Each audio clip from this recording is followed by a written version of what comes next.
2025 সালের পাণ্ডবা নির্জলা একাদশী পালিত হবে 7ই জুন রোজ শনিবার। পাণ্ডবা নির্জলা একাদশীর বিশেষ মাহাত্ম্য রয়েছে। পাণ্ডবা নির্জলা একাদশী বলা হয় কারণ এটি পালনের জন্য মহাভারতের ভীম নিজেই ব্রত পালন করেছিলেন। ভীম ছিলেন খাদ্যরসিক, নিয়মিত উপবাস করতে পারতেন না। তাই ঋষি ব্যাসদেবের পরামর্শে তিনি বছরে একবার এই নির্জলা একাদশী কঠোর উপবাস করে সমস্ত একাদশীর ফল লাভ করেন।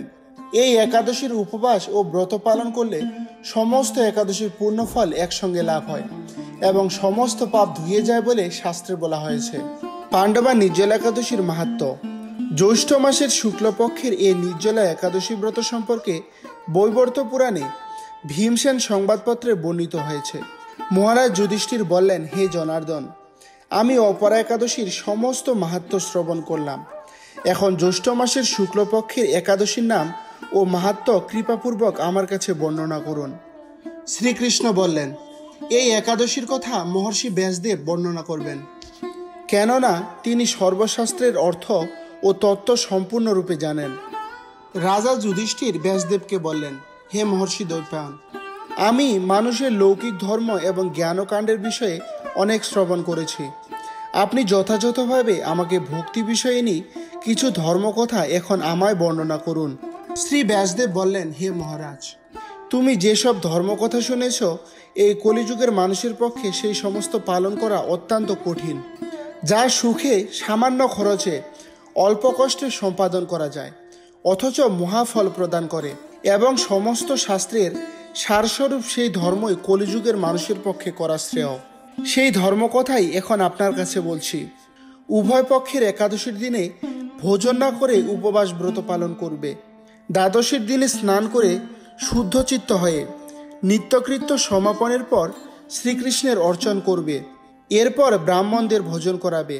অশৌচাদিতেও এই ব্রত কখনোই ত্যাগ করবে না। যে সকল ব্যক্তি স্বর্গে যেতে চায় তাদের সারা জীবন এই ব্রত পালন করা উচিত। পাপ কর্মেরত এবং ধর্মহীন ব্যক্তিরাও যদি এই একাদশীর দিনে ভোজন না করে তবে তারা যমযাতনা থেকে রক্ষা পায়। শ্রী ব্যাসদেবের এই কথা শুনে গদাধর ভীমসেন অশ্বতর পাতার মতো কাঁপতে কাঁপতে বলতে লাগলেন, হে মহাবুদ্ধি পিতামহ, মাতা কুন্তী, দ্রৌপদী, ভ্রাতা যুধিষ্ঠির, অর্জুন, নকুল ও সহদেব এরা কেউই একাদশীর দিনে ভোজন করে না। আমাকে অন্ন গ্রহণ করতে নিষেধ করে, কিন্তু দুঃখসহ ক্ষুধা যন্ত্রণার জন্য আমি উপবাস করতে পারি না। যদি স্বর্গাদি দিব্যধাম লাভের তোমার একান্ত ইচ্ছা থাকে তবে উভয় পক্ষের একাদশীতে ভোজন করবে না। তদুত্তরে ভীমসেন বললেন, আমার নিবেদন এই যে উপবাস তো দূরের কথা, দিনে একবার ভোজন করে থাকাই আমার পক্ষে অসম্ভব, কারণ আমার উদরে বৃক্ষ নামের অগ্নি রয়েছে। ভোজন না করলে কিছুতেই সে শান্ত হয় না। তাই প্রতিটি একাদশী পালনে আমি একেবারেই অপারক।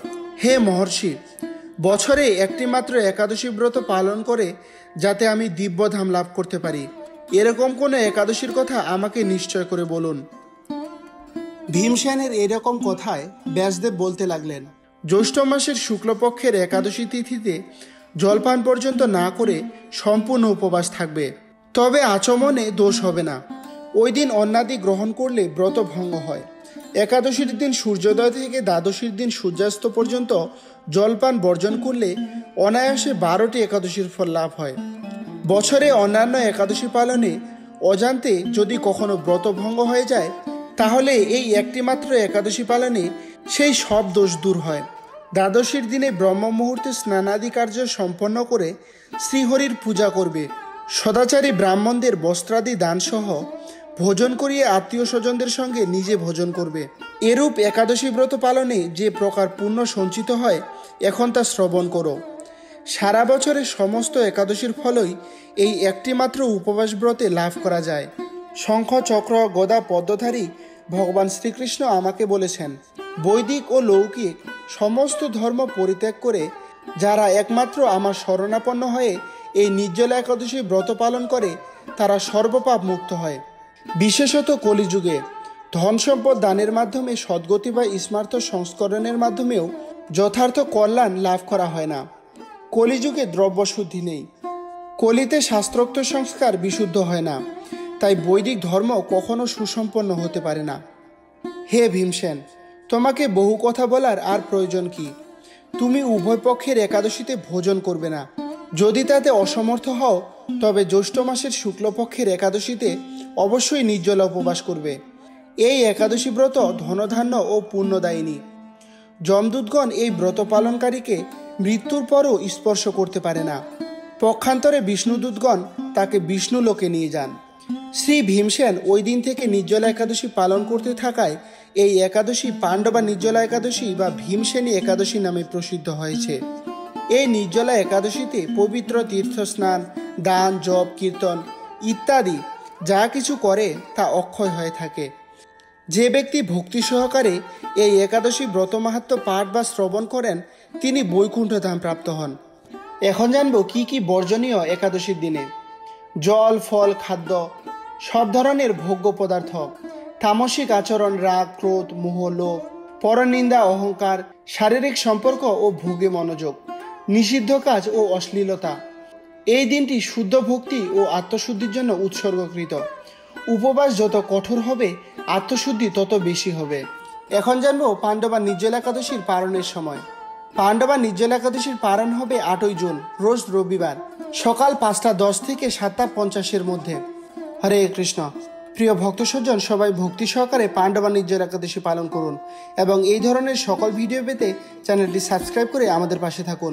দেখা হবে পরবর্তী ভিডিওতে। ততক্ষণ সবাই ভালো থাকবেন। হরে কৃষ্ণ।